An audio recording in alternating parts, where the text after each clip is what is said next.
Big hello, guys. Welcome back to yet another episode of BWB No cap. Just a few chill guys running a chill show. I'm your host Alicia. This is Kundana. So today we have the third episode of BWB No Cap. Risky, brand deals and startup jobs. Kundana, can you take a wild guess as to who our guest today is? I'm not certainly sure. BWB has been bringing wild guests. Okay. So let me give you a little bit of a hint. Yeah. He's not someone who's old. He's like young. 21? 21? You gotta go a bit more lower. 20? I'll just make it easy for you. He's 19. The same as us. Really? Yeah. You're telling me he's our age Exactly. and he falls in our timeline? And he's in college. Really? And he's also managing his business, like his brand, which is, let me tell you, not a small thing. Can you guess like which industry he's from? Probably events. Yeah, he is from the events industry. And let me just tell you a proper introduction to the guest who's going to be coming today. So, he has built his brand brick by brick, completely bootstrapped. It has just taken him 3 years to go international. Like right now, as we're speaking, in 2025, he plans on expanding his business to Europe and diversify. Not just in the events industry, he also has many other small ventures with the same name. And today we're going to be having Rohan Matthew to share his experience and journey with us. Let's finally welcome our guest, Rohan Matthew. Finally here with our guest, Rohan Matthews. Hi, Rohan. Hi. Hi Rohan, how do you Hello. feel right now? Doing pretty good myself. How are you guys doing? Oh, we're Yeah, feeling we're good. doing very well. Perfect. So, was this on your 2025 bucket list to be on a podcast? Not really, no. I mean, A we are- podcast was never something we really, I personally never felt like I wanted to do, so that's something new. we appreciate your honesty, Fair enough. Really? No, but I think it's like good to have new experiences, right? Yes, So, yes, definitely. Alright, so you guys. Would you like to give a little bit of an introduction about yourself and what you do? Okay, so my name is Rohan George Matthew, and I'm the owner and CEO of RGM Entertainment. We are an internationally based company in 3 different countries in the world. We are one of the fastest growing companies in Bangalore as of now, at least in the afternoon segment of events. And yeah, I think that pretty much sums it up. That's honestly very applaudable. Thank you. Yeah. The name RGM, like, is it an acronym or does it have a very deftly etched, deeper meaning to you? Well, like I said, my name is Rohan George Matthew, so it's RGM. Okay. So it never really, I never had like when I was doing my first event, I had to make a name for the company and couldn't think of anything better than myself. So I Wow. wanted my brand to be my name itself. So Yes. that was the entire idea behind it. So, like, should we just like get right into it? Your call. So, Ron, what inspired you to start your journey in the events industry? To be very honest, there was no inspiration of sorts. Yeah. I graduated in my 10th grade like during COVID season, so we never really had a chance for like farewell, and I felt like every year when I was like since I was in first grade and stuff, I would see the seniors and all passing out every single year, having that entire moment for themselves. And when I reached 10th, realized that I couldn't have it. So I was in the same school for like about 10, 12 years. So I was like, yeah, you know what, screw it, I'll only do it. And that's how it started, honestly. And I told everyone, like, you know what, I'm hosting the grad. And I think that was my first ever event. So on my 16th birthday, a friend of mine gave me a cufflinks. And Okay. I never had a place to wear these cufflinks, right? So I was like, screw it, I'm going to do it. So I wanted to wear the cufflinks. And I had my blazer ready, but nowhere to wear it. So we did the grad, wore the blazer, wore my cufflinks, and I think that was where it started off. That's the exact start of the entire thing. The fact that your company's name is RGM, Mhm. you seem like a very confident person to have that much trust to use your own name to make your own brand. So, and especially because it's a common thing that we all missed our grad and farewell parties. Yeah. So, like, Was that the only thing, the fact that, you wanted to do it pushed you, or was there anything else that made you attracted to the events industry? Well, in the starting, it was just for this very reason, but after that, I realized that I really like money and stuff. So, and we weren't making a lot of money, to be very honest, from the very starting. But I saw the potential what it had. I just realized that nobody else was trying to do what I was trying to do, and I was like, sure, why not just monopolize it myself, and then we can figure it from there. And the name being the company itself is because a lot of people who started their companies have been kicked out of their own companies. Their entire asset was the name of their company. It was never themselves. So I was like, if I'm starting a company, the brand should be myself. I should be my brand. And even if I get kicked out, I can start 3 or 5 more brands and it'll still be a hit because people are going behind me, not my company. That's So very that impressive. was the Truly entire very idea. inspiring. Talking about inspirations, Mhm. like in a business world, it's not always very linear pathway. It's not conventional. Like there Mm. are, of course, there are so many ups and downs. Like how do you keep pushing yourself? Like keep finding that inspiration to move further. So I have a partner. His Mm. name is Lobo, and he is actually 39. Okay, 38, 39. He's older than me, like by 10 years. So I remember after my first event, I really wanted to stop events. Okay, I felt like it was too much stress and not worth it. And this man was there in his basement for 45 minutes talking to me and call, trying to convince me, like, he's gonna be there. And every time I have like a problem or sort, like especially in the business, where we are facing losses or like, something's not going our way, I remember that conversation, and his thing was like, just trust. We both will get this through like together, and gratefully, like even after 4 years, it's still the same thing. So even like yesterday, we were just sitting together. We deal with our stuff, and then we just laugh about the old times and be like, yeah, we have dealt with this before. Also, we can do this again. So I think he's one of the biggest inspirations in the entire thing. That's wonderful. That sounds really good. But what was your age when you did your first gig? Because like talking about that stress and pressure in such a Mm. competitive industry. Well, I started at the age of 16. I think it was a month after my 16th birthday. So that's when I started. And to be very honest, like that event was not stressful. The second wave of COVID hit, and that's when I felt like there was a huge potential. But so my family was going through like a crisis of its own during that time, and we were like, so we are builders, so we just started getting everything back into stone. And that time, I remember like even like today when I say like stress wise, money is not a stress anymore. It was the pressure of trying to be great. That was the biggest pressure of them all. So that I think that's where the pressure wise thing started, and it started at a very young age, and I think I never really coped up to it much. So which is why. Yeah, that's like. Okay, so what was like your aha moment when you realized that your brand was like resonating with people? Because you know that your audience is like very important for your business to work. Mm. Aha moment would be aha moment. Aha moment. I think it would be when we got our first gig in Dubai, and the money was impeccable for that show. Wow. And it was like one of the biggest events which we were gonna host. And before this, we have done like offset and everything in Bangalore. So I was part of the entire event. I've seen this thing grow like from scratch. But then people in other countries telling my name out like that, I think that was when it hit me like, yeah, this is something, and we saw it from scratch. So I think that was my aha moment. Like, everything is great.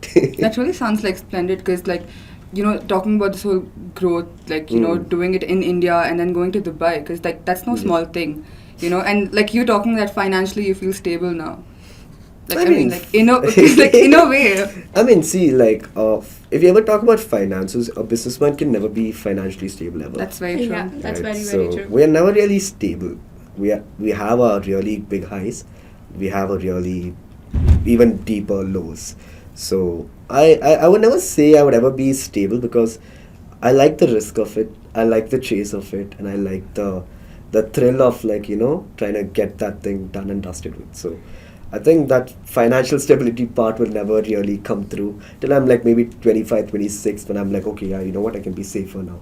I can just try playing it much safer. So till then, if you want to keep growing in any business, you gotta keep risking. So that's a very important part of it.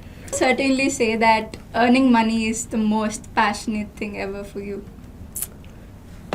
That's a very interesting question. The most passionate thing. Okay. Now, what do you mean by like the most passionate thing? Just through business or even personal life? Just through business and personal life as well. Um, so I've realized this like a little earlier. I think in the last 2 years itself. I've been dating someone for like the last 2 years. So I feel like when we started dating itself, I told her, I'm like, see, if you guys like, if you want to date me and stuff, like you gotta understand one thing. I won't be able to be that the entire time. So it was a like in the starting, she thought it was just like, yeah, he means like little bit lesser time. Then she realized that I'm not even there. And I remember like when I was doing my first show in Dubai and everything, I had to travel to Dubai like at least 3-4 times every single month. And I wouldn't be in my college classes. I'm losing attendance. And like when things are going down for her also, I'm not able to like be there for the person itself. And there's a fine line where you should draw between the need of money and the want for money. So you should never really make it into a passion of earning money because you're never going to be truly happy. Yeah. But at the same time, money does bring a lot of happiness. And like I recently hit like I think about 8 figures or 9 figures in our revenue, total generated revenue.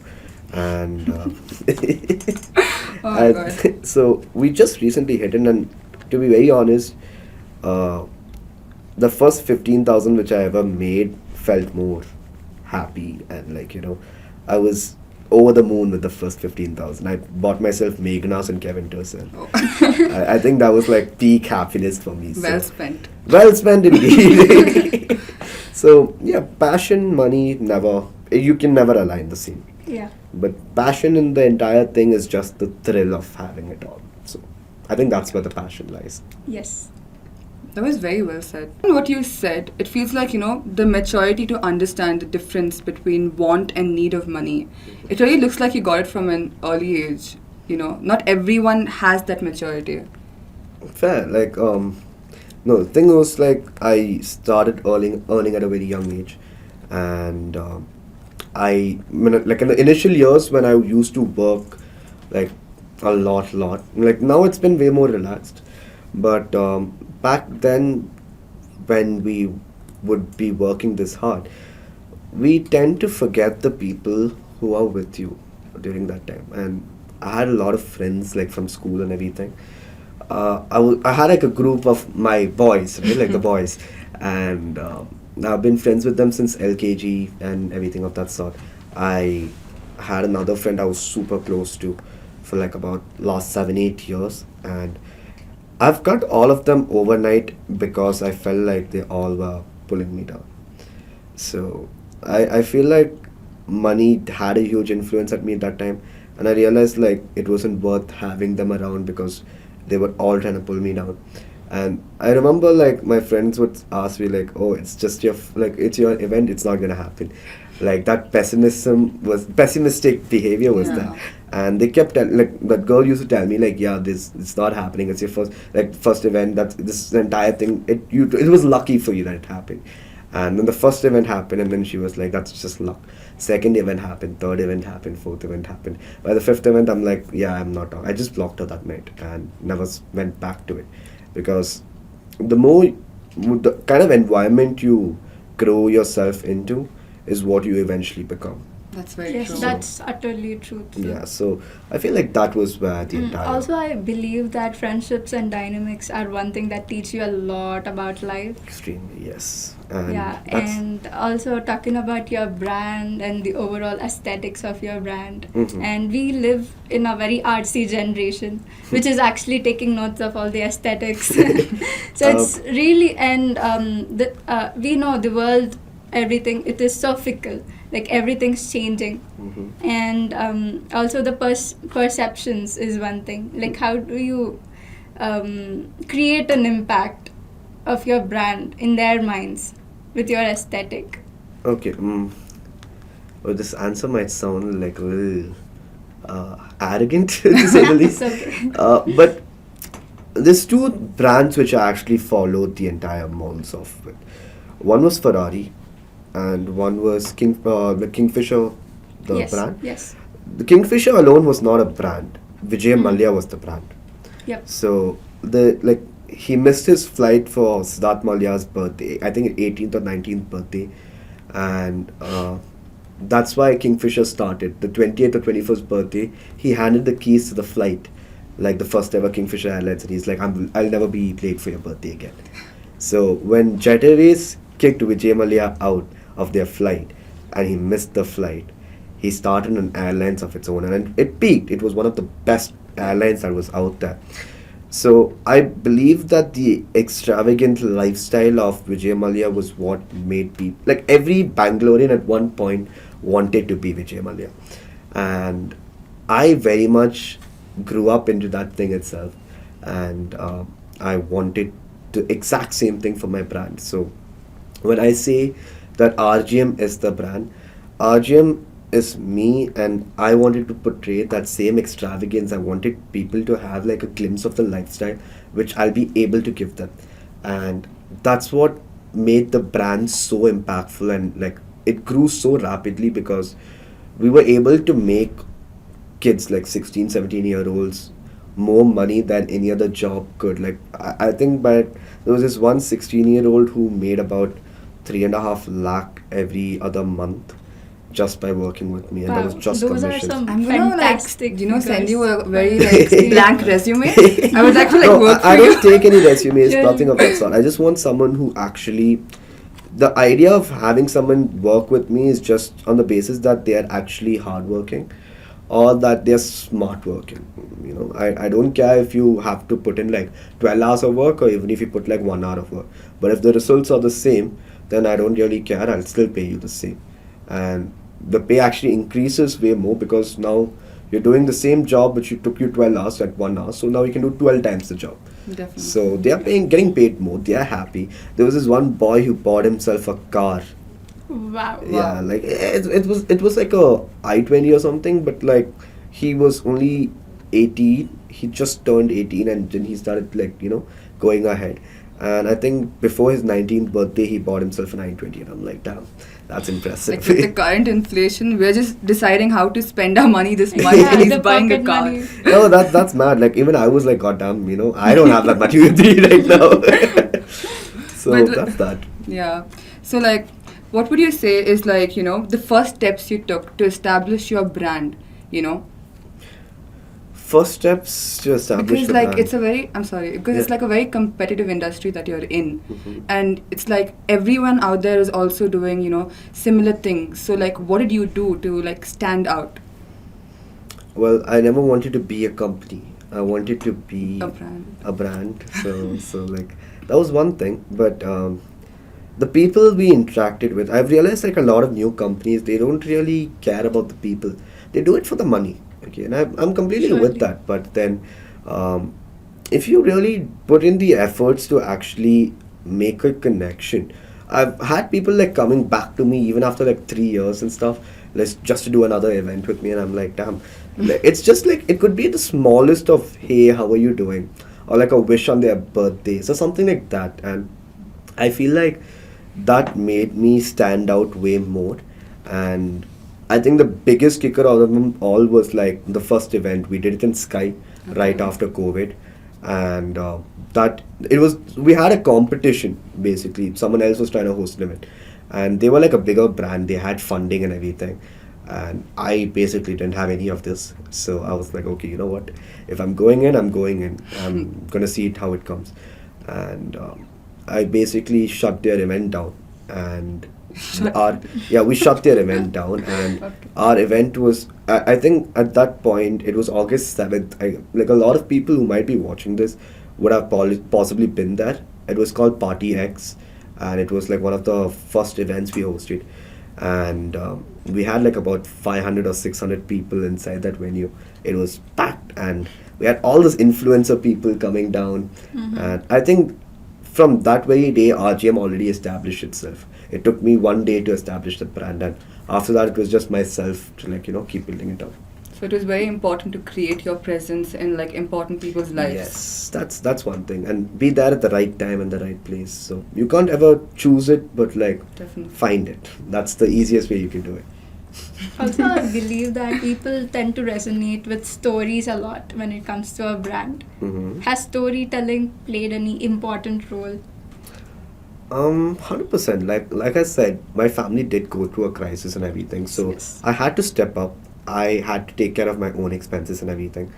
And when people like the ones who I really like was close to and stuff, who knew about the story and like they joined me because they knew like there was hope. And the entire idea was to create anyone who's working with me should have the arrogance of like knowing that they're working with the best. And that I feel like that storytelling was also very important, like to perceive the idea that no matter who comes in front of us, no matter how bad it is for us, we are still going to come out on the top. So that very idea is what made a lot of people join me, and kept building the company from scratch. Surely.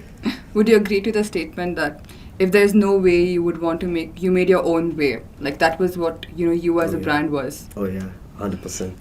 We had to do that a lot of times because, like I said, I was 16 when I started. Not a lot of people took me seriously as a 16-year-old.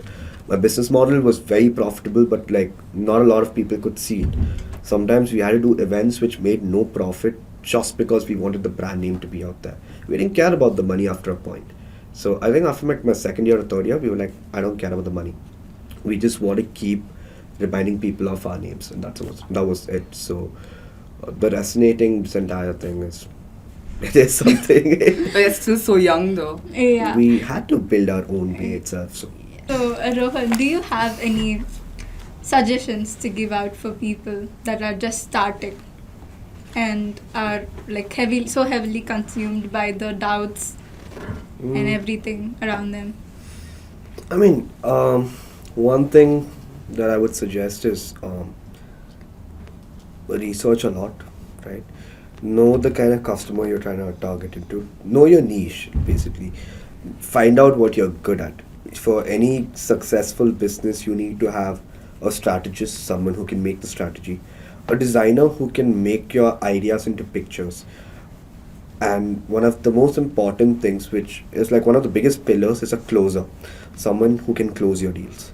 So I would suggest, rather than trying to make it into a one-man army, find your people, find those 4 different people who are just as the same mindset as yours, and just go for it. And I feel like everything else, destiny itself will bring for you. If you're hungry enough for it, life is going to get it for you. It's as simple as that. So work hard, play hard, man. Yeah. So like it's so important to like vibe with someone. Like personality is such a key factor, right, when you're like meeting someone. And what insight would you give to the people who want to get into the event industry? Because like personally talking to you right now, I feel like your brand RGM, like your personality is like really represented very straightforwardly, like your passion, how straightforward, how hardworking you are. So how would you like give them any advice or a boost of confidence for those who need to identify their what's their thing? Well, for any business, right, you need to have 3 types of people, right? You need a strategist, actually 4 types of people actually. The first and most important one is like the person who can think and vision something, so the visionary.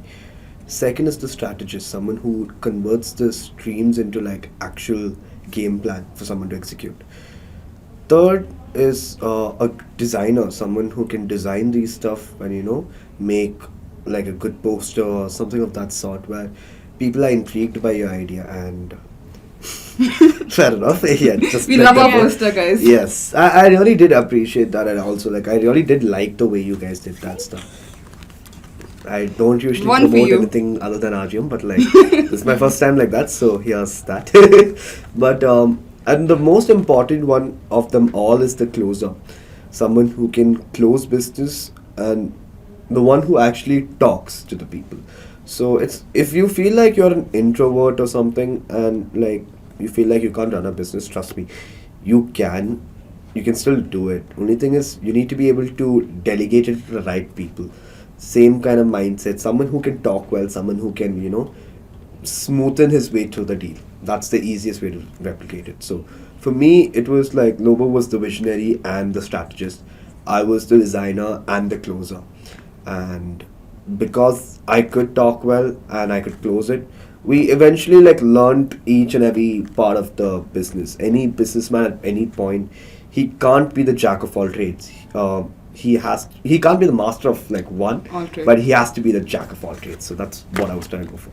So that's the thing which I would advise you: find your people, find your niche, find what really makes you want to do it, and everything else is going to be aligned for yourself, and it'll just come through. Trust the process.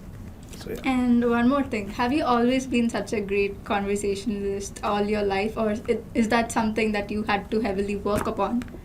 I was very fortunate to like actually be able to be a social kind of person. I never really struggled in that sense. So I feel like that's one thing that I was quite fortunate, like I said, like I kept telling, right, like God in the entire picture. I was very fortunate, and all of this is a blessing, and I was able to like take the opportunity the right way. Like it does feel natural right now, like Yeah. comfortable. Yeah, once I'm like comfortable, like I don't really like to like go out of my way to like talk to people and stuff.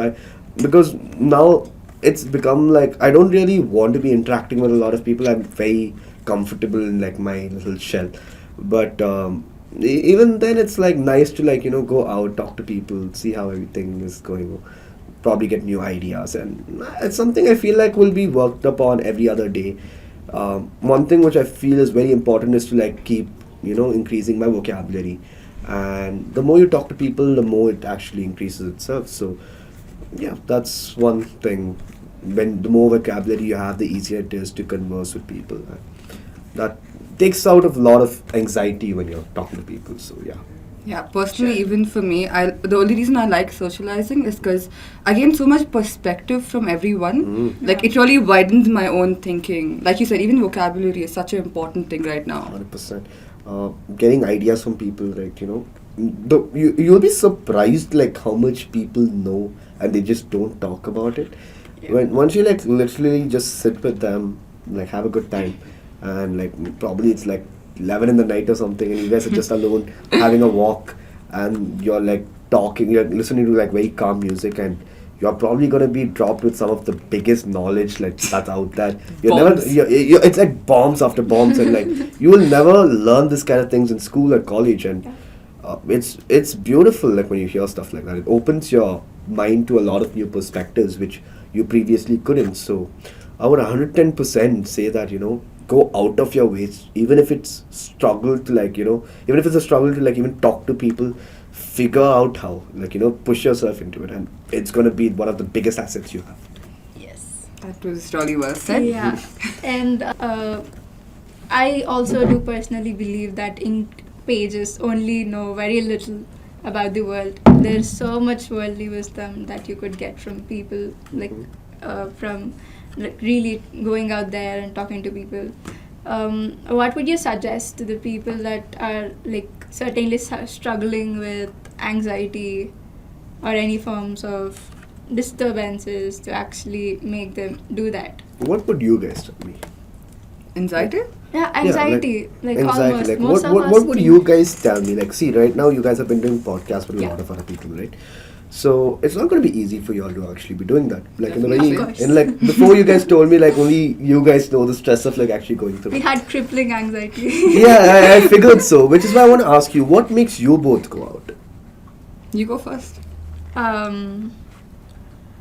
It's just the thrill of it. Once you've overcome the feeling, and it makes you feel a sense of achievement within. Okay. And how do you push Yeah. yourself out of it? Like, just go about it with the flow. Just risk it all. Okay. And you? Yeah. honestly, I get very fidgety. So I'm very grateful I have this. Mhm. You know, if not, you just see me being like, No, like that. you have something. to, Yeah, hold it just on. like relaxes you, you know. Mhm. But like mostly it's just like grounding myself so that like I can focus, because I know that this is an opportunity I need to like get the best out of. You know, it's not every day I'm going to meet someone like you and like sit and, you know, have a space like this to talk. So I think it's more about the mental game where I tell myself that, you know, even if it's out of your comfort zone, you have to take the leap. You guys have answered the question yourselves itself. No, that's exactly what I wanted to get it out. Like, Yeah. you guys, see, like I told, like, I don't choose to, like, talk to a lot of people anymore. I'm very comfortable. Secluded. And, like, after a certain amount of, you know, work that you put into your company, you don't really have to deal with people anymore. It's a people business, but at the end of the day, it's only if it's absolutely necessary do you go Yeah. ahead. So, you guys right now actually put in so much effort. And you guys, I probably forgot how stressful it was to even do this in the very initial stages. That is so nice of you to So say. Yeah. I'm actually very proud of you both for like actually going ahead and Thank like, you. know, That's that's so sweet of absolutely you. amazing. And you guys actually did answer to the audience what is needed. The Yeah. mental strength, go with the flow, and that's mainly it. Go with the flow, and yeah, that's what even I would suggest. Are you a people person though? Because it sounds like, you know, you've really changed your ways. Because like you said, you've like, you know, constrained yourself to just the right amount of people that you want to be with. That's like work life and personal life can change, right? And I finally found my balance of like the both, and that's why like now when it's work, keep an allocated amount of time for the work, and when it's with people you actually cherish, there shouldn't be any sort of timing for them. Things can go south, things can go north. So yeah. You're 19, you're saying this. What am I doing?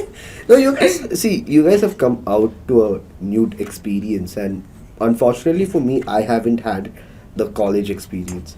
I go to college, right? But like my attendance is so low because I am still working. I started working at the age of 16, so I've never really had like a good college life or a school life per se. Because when my friends were all going out and enjoying, and I was sitting and like, you know, probably working. And Earning. Earning doesn't At really. some point, I mean. No, earning was there since day one, but Oh. then earning never really determined like the kind of fun, right? You get so addicted to it after a point of just earning. It gets so into your head. That's when you become this arrogant person that, you know, people are going to start leaving. So now that I have that balance in life, now I feel like gotta, you know, differentiate both and keep timings aside for each. So yeah. That's wonderful. I mean, like most people who have been through situations like that will constantly develop this thought that keeps lingering behind in the background of their mind. Like, what if this person that I'm entering in a contract into will turn out to be really negative and will bring me irrevocable circumstances? It's a risk that you have to take, right? If Yeah. this high risk, high reward. If the ratio doesn't make sense, you never go into it. And every aspect of my life at this point, I've always taken that risk versus reward ratio.